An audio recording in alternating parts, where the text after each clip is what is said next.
सेठ मणिलाल और उनकी धर्मपत्नी शोभा देवी का जामनगर में एक सभ्य परिवार था। धन दौलत सब कुछ सेठ मणिलाल ने मेहनत और खून पसीने से कमाया था।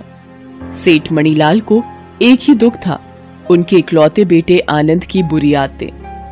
आनंद को शराब और जुए की लत थी। वो रोजाना शराब पीकर बेसुध होकर देर रात घर लौटता था। आनंद की रोजाना शराब और जुए की लत ने सेठ मणिलाल की चिंता बढ़ा दी थी। हर समय मणिलाल और शोभा आनंद को लेकर परेशान रहने लगे। एक दिन मणिलाल ने शोभा से कहा, शोभा, मैं सोच रहा हूँ आनंद की शराब और जुए की लत की आदत बढ़ती ही जा रही है। मेरी रमेश भाई साहब से बात हुई है, उन्होंने एक लड़की बताई है, बहुत ही अच्छे घराने की सुशील लड़की है। मैं सोच रहा हूँ आनंद की शादी कर देते हैं, शायद बहू के आने से आनंद थोड़ा सुधर जाए। कह तो आप ठीक ही रहे हो, रमेश भाई साहब से बात करके हम रिश्ता पक्का कर देते हैं। सेठ मणिलाल अपने मित्र रमेश से बात करके लड़की के घर वालों से बात करता है।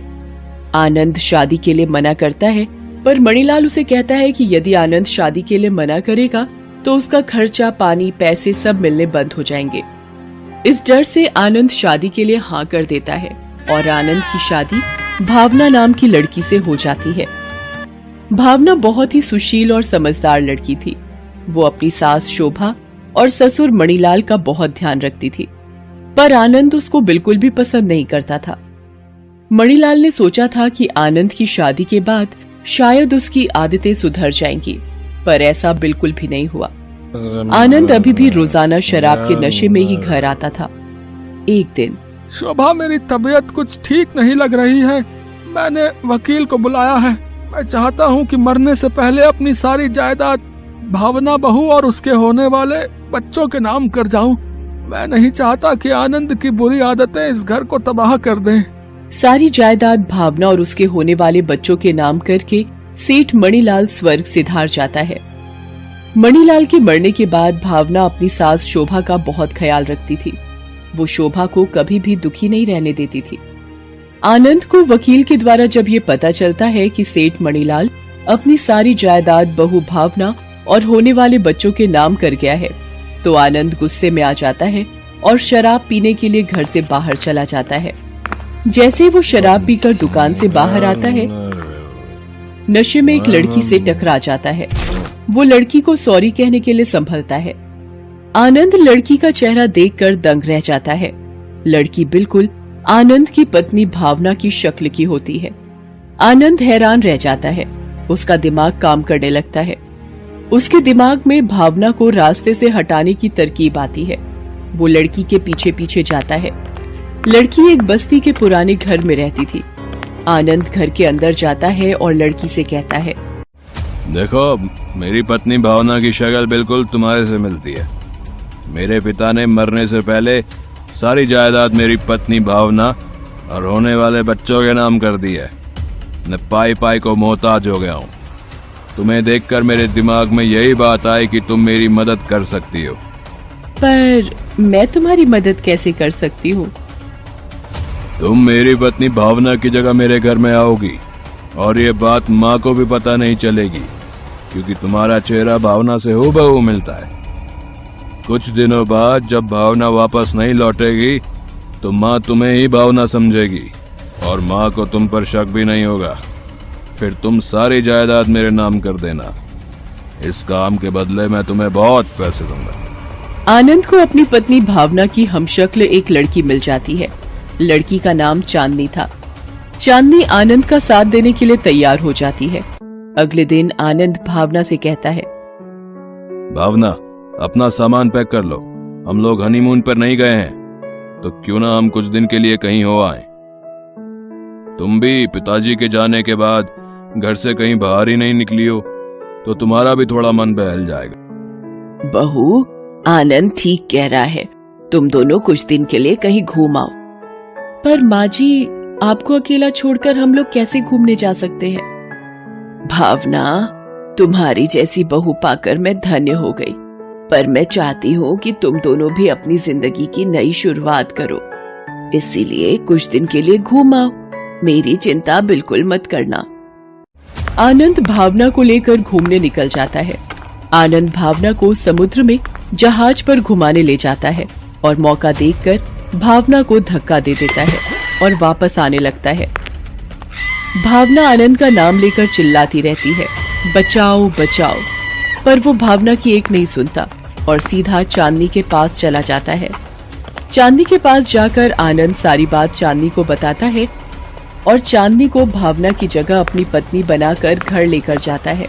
घर पहुंचकर जब भावना बनी चांदनी शोभा के पैर नहीं छूती तो शोभा को थोड़ा अजीब लगता है, पर वो इस बात पर ज्यादा ध्यान नहीं देती। वो भावना बनी चांदनी और अपने बेटे आनंद को एक साथ देखकर खुश हो जाती है और बात भूल जाती है। चांदनी घर में भावना बनकर रहने लगती है, पर कहते हैं ना, झूठ छिपाए नहीं छिपता। शोभा भावना बनी चांदनी में अचानक आए बदलाव से चकित थी। वो सोचती है कि भावना को क्या हुआ है। भावना तो सुबह जल्दी उठकर पूजा पाठ करके सभी के लिए चाय और नाश्ता बनाती थी, पर जब से भावना हनीमून से आई है उसने सुबह जल्दी उठना भी बंद कर दिया है और पहले की तरह भगवान की पूजा करना और चाय नाश्ता देना भी बंद कर दिया है। वो भावना बनी चांदनी से पूछती है, भावना बहू, बहुत दिनों से तुम्हारे हाथ की चाय नहीं पी, बड़ा मन है तुम्हारे हाथ की एक कप गर्मा गर्म चाय पीने का। ए बुढ़िया, तेरे खुद के हाथ टूट गए हैं जो एक कप चाय नहीं बना सकती? देख नहीं रही मैं अपने हाथों में नेल पॉलिश लगा रही हूँ? शोभा भावना बनी चांदनी के इस दुर्व्यवहार को देखकर हैरान और दुखी हो जाती है, पर वो चुप रहती है। आनंद चांदनी से बार बार जायदाद के कागजों पर भावना के नकली साइन करने के लिए कहता रहता है। आनंद भावना के नाम की हुई सारी जायदाद अपने नाम करवाना चाहता था, इसलिए ही वो चांदनी को भावना बनाकर लाया था, पर चांदनी आनंद की बात को बार बार टाल रही थी। चांदनी के दिमाग में कुछ और ही चल रहा था। उसके मन में अब ये बात आ गई थी कि किस तरह आनंद को और शोभा को रास्ते से हटाकर हमेशा के लिए भावना बनकर उस घर में ऐशो आराम की जिंदगी बिताए। इसके लिए वो अपने बॉयफ्रेंड मुकेश से मिलने जाती है और सारी बात बताती है। आनंद बार बार चांदनी के साइन ना करने पर गुस्से में आ जाता है।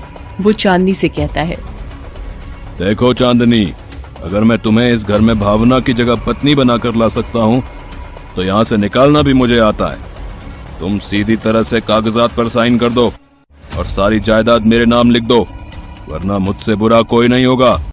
ये कहकर आनंद गुस्से में घर से बाहर चला जाता है। चांदनी पीछे से मुकेश को बुला लेती है। मुकेश अपने कुछ साथियों के साथ आ जाता है। चांदनी अपने बॉयफ्रेंड मुकेश और उसके साथियों के साथ शराब और नशा करती है। ये देखकर शोभा चांदनी को रोकने की कोशिश करती है। चांदनी शोभा को एक जोरदार चांटा लगाती है। शोभा जमीन पर गिर जाती है। शोभा के मुंह से खून आने लगता है। इतनी देर में आनंद वहां आ जाता है। वो ये सब देख लेता है और चांदनी पर चिल्लाता है, चांदनी, तुमने मेरी माँ पर हाथ उठाया? और ये लोग कौन हैं? ये सब मेरे घर में क्या हो रहा है? तुम्हारा घर? शायद तुम्हें कोई गलतफहमी हो रही है मिस्टर आनंद। ये घर तुम्हारा नहीं, मेरा है, यानी कि भावना का। ये घर और सारी जायदाद मेरी है। मुकेश, इस आनंद को सबक सिखाना ही होगा। पकड़ो इन्हें और दोनों माँ बेटे के हाथ पैर बांध दो और खाई में फिकवा दो दोनों को, ताकि इनकी लाश तक का पता न चले पुलिस को। फिर तुम और मैं आराम से इस घर पर राज करेंगे। अपनी पत्नी भावना को जायदाद के लिए तू पहले ही मार चुका है, अब ऊपर जाकर उससे माफी मांगना। ये सब सुनकर शोभा सदमे में आ जाती है और आनंद से कहती है, आनंद, तूने जायदाद के लिए अपनी ही पत्नी को मार दिया। तू मेरा बेटा कहलाने लायक नहीं है। भावना बहू जैसी बहू पाकर मैं धन्य हो गई थी, पर तूने उसे मारकर मुझे भी पाप का भागीदार बना दिया।